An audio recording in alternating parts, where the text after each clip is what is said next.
से रिलेटेड कुछ एमसीक्यू ना। संगम युग में उरैयूर किस लिए विख्यात था? तो ये किस लिए विख्यात था? कपास के व्यापार का महत्वपूर्ण केंद्र था उरैयूर। किस राजवंशों में निम्नलिखित राजवंशों में किसका उल्लेख संगम साहित्य में नहीं हुआ है? तो ये कदंब का नहीं हुआ है। बाकी चेर, चोल, पांड्य और ये सब जानते हो किधर थे? ये जैसे हमारा भारत ऊपर का तो आप बना लीजिएगा ऐसे ऐसे ऐसे, ये ऐसे है। तो यहाँ पे चेर, चोल, पांडव मतलब दक्षिण भारत की तरफ थे। चलो फिर संगम काल में तमिल में महाभारत किसने लिखी थी? तो ये लिखी थी विल्लीपुतूर ने। तो संगम काल में तमिल में महाभारत जो था उसे तमिल भाषा में किसने लिखा था? विल्लीपुतूर ने। फिर नेक्स्ट क्वेश्चन है यहाँ पे, बस ये मुझे लगा, हाँ बस इसमें 3 ही क्वेश्चन था, 3 क्वेश्चन इम्पॉर्टेंट होगा। Thank you so much. लेकिन अभी मैं इसके साथ ये भी कर लेती हूँ ना, मैं सोची इसको छोड़ दूँ। चलो अच्छा, गुप्त और गुप्तोत्तर काल, तो इनमें से किस प्रसिद्ध शासक ने अपनी माता के नाम पर विजयनगर के पास नागलपुरम में एक उपनगरीय बस्ती की स्थापना की? तो कृष्णदेवराय। इसको ऐसे भी याद कर सकते हैं कि कृष्ण भगवान अपनी माता को बहुत प्यार करते थे, कृष्णदेवराय ऐसे। और कहाँ पे? विजयनगर में ना, विजयनगर के नागलपुरम में। पंचतंत्र किसके द्वारा लिखा गया था? पंचतंत्र विष्णु शर्मा द्वारा लिखा गया था। झांसी के पास देवगढ़ का मंदिर है और इलाहाबाद के पास गढ़वा मंदिर में बनी मूर्तियाँ किस कला में हैं? तो ये किस कला में है? गुप्त कला में है। तो झांसी और इलाहाबाद ये दोनों उत्तर प्रदेश में है। उत्तर प्रदेश में गुप्त कला से बनी मूर्तियाँ हैं, ठीक है। इलाहाबाद की गढ़वा मंदिर, झांसी की देवगढ़ मंदिर। किस गुप्त शासक ने सर्वप्रथम महाराजाधिराज की उपाधि धारण की? तो ये की थी चंद्रगुप्त प्रथम ने। चंद्रगुप्त मौर्य ने नहीं, चंद्रगुप्त प्रथम ने। अच्छा, चंद्रगुप्त मौर्य वंश का था, ये गुप्त वंश का है ना, चंद्रगुप्त प्रथम। फिर नालंदा ताम्र लेख में किस गुप्त शासक को परम भागवत कहा गया? तो इसका ऑप्शन देख लेते हैं, ये डी है, इसके बाद यहाँ पे ये हो गया सी ऑप्शन। तो समुद्रगुप्त को परम भागवत कहा गया, समुद्रगुप्त को। नालंदा ताम्र लेख में किस गुप्त शासक को? समुद्रगुप्त को परम भागवत कहा गया। 5वां के बाद 6वां क्वेश्चन है, प्राचीन भारत का नेपोलियन किसे करते थे? ये तो सबको पता है, समुद्रगुप्त को करते थे। इलाहाबाद स्तंभ अभिलेख की 21वीं पंक्ति में आर्यावर्त के कितने शासकों का जिक्र किया गया है?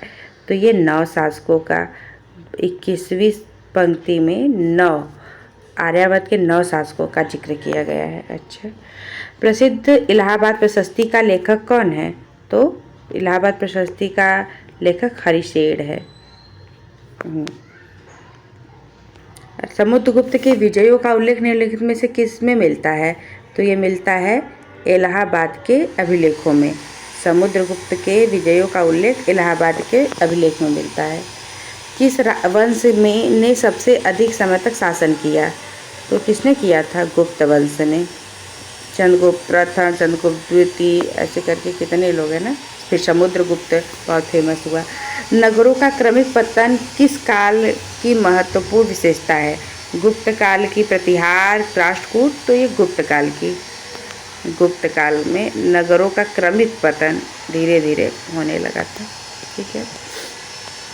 किस शासक वंश ने मंदिरों और ब्राह्मणों को सबसे अधिक ग्राम अनुदान दिया था? तो ये गुप्त वंश ने ही दिया था। गुप्त वंश बहुत अनुदान देते थे ब्राह्मणों को। गुप्त युग में भूमि राजस्व की दर क्या थी? तो उपज का छठा भाग, टोटल का छठा भाग, जितना भी उपज हो रहा है उसका छठा भाग, ठीक है। किसने तर्क दिया था कि गुप्त और उत्तरोत्तर गुप्त काल में धन अर्थव्यवस्था में पतन दिखता है? तो ये RS शर्मा ने, इतिहासकार। फिर है कि गुप्त स्वर्ण मुद्राएं उनके अभिलेखों में किस नाम से अंकित थी? तो ये दिनार। तो जो अभिलेख थे ना गुप्त वंश से संबंधित, उसमें पैसे को दिनार, स्वर्ण मुद्राएं थे, उन्हें दिनार कहा जाता था। अभी दिनार किसी का मुद्रा है, किस देश का है बताना। निम्नलिखित में से कौन गुप्त काल में औषधीय क्षेत्र में अपना कार्य करने के लिए जाने जाते हैं? सुश्रुत, सौमिल्य, शूद्रक और लास्ट ऑप्शन है शॉन। इनमें से कोई नहीं, एक से अधिक, तो ऑप्शन ई सही है। फिर नेक्स्ट क्वेश्चन है कि निम्नलिखित में से कौन सा गुप्त काल का मंदिर है? तो गुप्त काल का मंदिर है देवगढ़ का दशावतार मंदिर। और देवगढ़ कहाँ पे था? अभी हम लोग पढ़े थे ना, ये था देवगढ़। बताओ इलाहाबाद में नहीं था, ये एक बार देख लेते हैं। अभी जस्ट पढ़ के तो निकले थे ना देवगढ़। कहाँ क्वेश्चन गया? झांसी का के पास देवगढ़ था और इलाहाबाद के पास गढ़वा मंदिर, तो ये झांसी में था। ठीक है, तो झांसी का दशावतार मंदिर गुप्त वंश से संबंधित, तो गुप्त काल का मंदिर, और उसका इलाहाबाद का गढ़वा मंदिर, ये भी गुप्त काल का है। निम्नलिखित में से कौन सा बंदरगाह गुप्त काल के उत्तर भारतीय व्यापार के लिए प्रसिद्ध है? तो ये था ताम्रलिप्ति।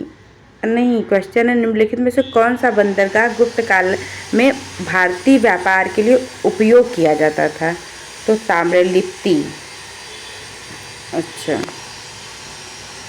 इनमें से किसने पहली बार यह व्याख्या की थी कि पृथ्वी के अपनी धुरी पर घूमने के कारण प्रतिदिन सूर्योदय और सूर्यास्त होता है? तो आर्यभट्ट ने। आर्यभट्ट। किस प्रकार भूमि को अग्रहत कहा जाता था? तो बिना जोती हुई जो जंगली भूमि होती थी ना, उसे अग्रहत कहा जाता था। प्रसिद्ध चीनी यात्री फाहियान ने किसके शासनकाल में भारत की यात्रा की थी? तो ये की थी चंद्रगुप्त द्वितीय के शासनकाल में। फाहियान कहाँ आया था? चीनी यात्री था और ये भारत की यात्रा किया था फाहियान।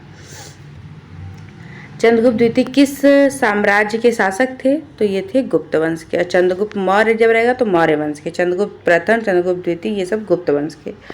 महरौली लौह स्तंभ ये दिल्ली में है, अभिलेख का चंद्र संबंधित है, तो ये चंद्रगुप्त द्वितीय से। निम्नलिखित गुप्त शासकों में किसने विक्रमादित्य की उपाधि धारण की? तो ये चंद्रगुप्त द्वितीय ने। भाई पेन आ जाओ। हाँ, चंद्रगुप्त द्वितीय ने। किस गुप्त शासक ने शकों को पराजित किया और इस कारण साकरी कहलाया? तो ये चंद्रगुप्त द्वितीय ने। ये 11 लिखा है, चंद्रगुप्त द्वितीय होगा यार। किसके द्वारा 3 प्रसिद्ध बंदरगाहों सोपारो, काम्बे, बड़ौच को गुप्त साम्राज्य में मिलाया गया था? तो ये चंद्रगुप्त विक्रमादित्य। अभी चंद्रगुप्त विक्रमादित्य, ठीक। और यहाँ पे हम लोग लिखे थे कि विक्रमादित्य की उपाधि चंद्रगुप्त द्वितीय ने, तो ये चंद्रगुप्त विक्रमादित्य या चंद्रगुप्त द्वितीय दोनों सेम ही हैं। किसके द्वारा 3 प्रसिद्ध बंदरगाहों सोपारो, काम्बे, बड़ौच, तो पता चल गया हम लोग को। किस गुप्त शासक ने अपने बड़े भाई की हत्या कर सत्ता प्राप्त की? ये 27 के बाद इसमें यहाँ पे है। श्रीगुप्त, समुद्रगुप्त, चंद्रगुप्त और स्कंदगुप्त। तो ये भाई को मार के हासिल किया, पिता को कि भाई को, देखो अपने बड़े भाई को, तो चंद्रगुप्त द्वितीय ने। गुप्त सम्राट में जिसने हुड़ों को पराजित किया, किसने किया था? तो स्कंदगुप्त ने।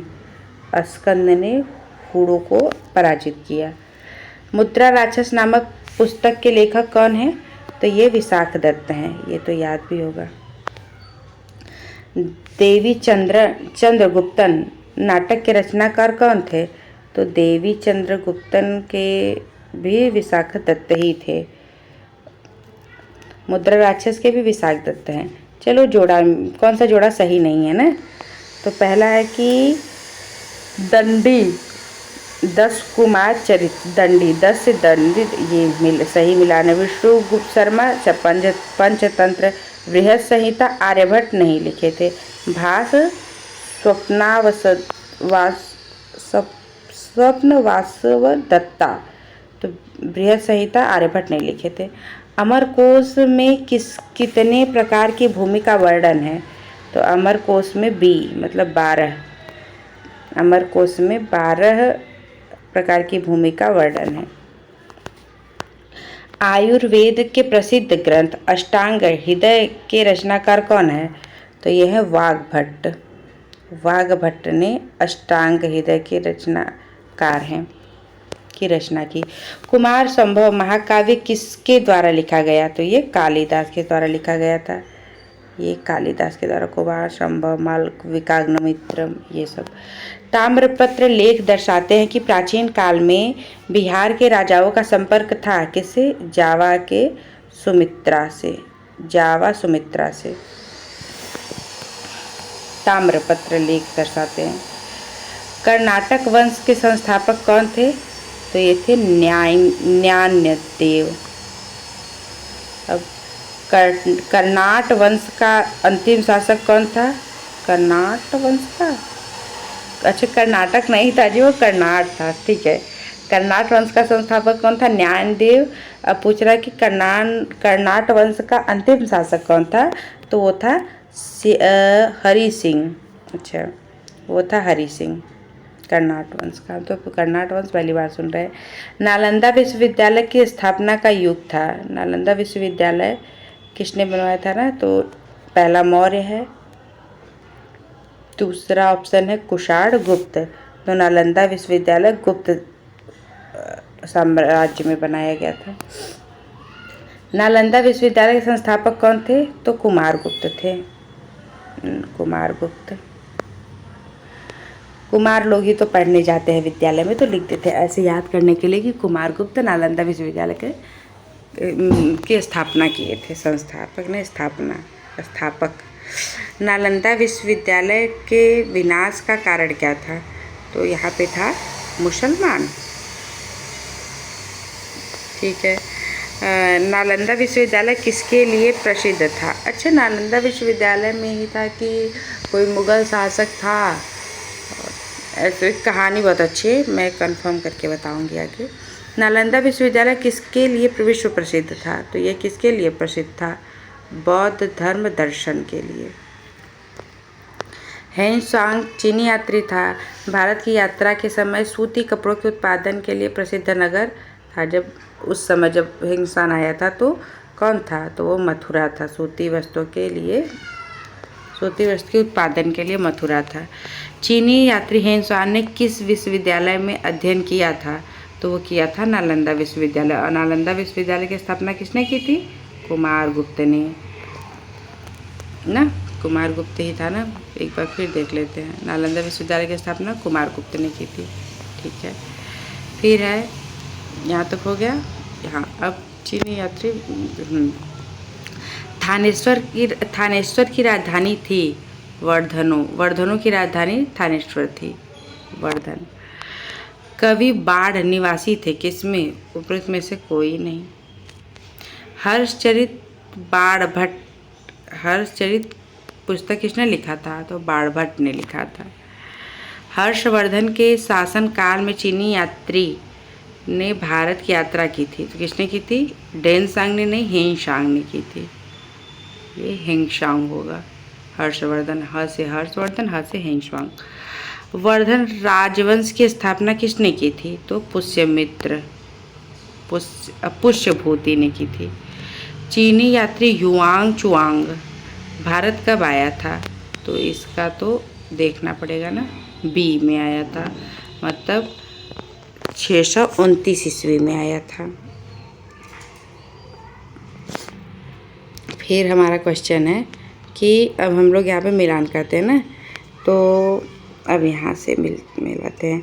तो लिखा है कि चंद्रगुप्त प्रथम कुमार देवी, फिर लिखा है कि फिर 1 का 2 हो गया, फिर 2 का महेंद्र दत्त, समुद्रगुप्त का रुको, समुद्रगुप्त, प्रयाग प्रशस्ति, फिर है चंद्रगुप्त द्वितीय,